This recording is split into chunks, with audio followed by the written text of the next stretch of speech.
राधे राधे आप सभी को। आज मैं आप सभी को बहुत ही सुंदर और बहुत ही उत्तम कथा सुनाती हूँ।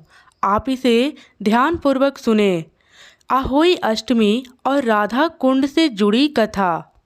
बहुत समय पहले झांसी के निकट एक नगर में चंद्रभान नामक साहूकार रहता था। उसकी पत्नी चंद्रिका बहुत सुंदर, सर्वगुण संपन्न, सती साध्वी, शीलवंत, चित्रवान तथा बुद्धिमान थी। उसके कई पुत्र पुत्रियां थीं, परंतु वे सभी बाल्यावस्था में ही प्रलोक सिधार चुके थे। दोनों पति पत्नी संतान न रहने से बेवथी रहते थे। वे दोनों प्रतिदिन मन में सोचते थे कि हमारे मर जाने के बाद इस अपार धन संपदा को कौन संभालेगा। एक बार उन दोनों ने निश्चय किया कि वनवास लेकर शेष जीवन प्रभु भक्ति में व्यतीत करें। इस प्रकार वे दोनों अपना घर बार त्याग कर वन की ओर चल दिए। रास्ते में जब थक जाते तो रुक कर थोड़ा विश्राम कर लेते और फिर चल पड़ते।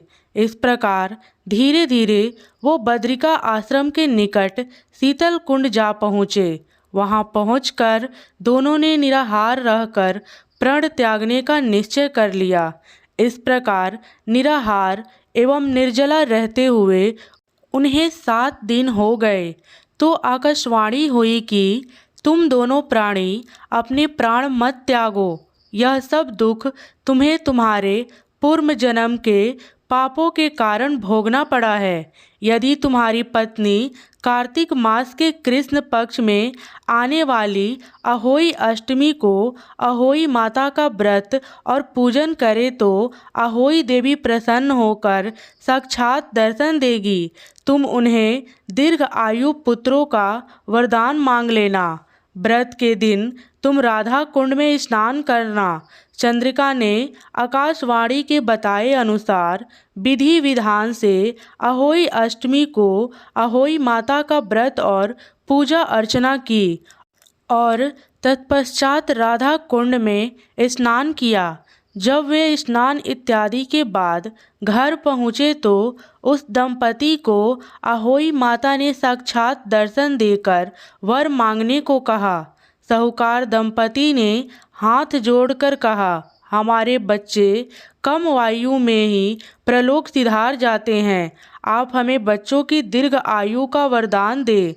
तथास्तु कहकर अहोई माता अंतर्ध्यान हो गईं।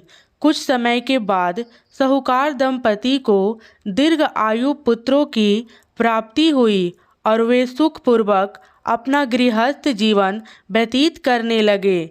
आहोई माता की जय हो। राधा रानी की जय हो। जय श्री राधे। हरि बोल। राधे राधे।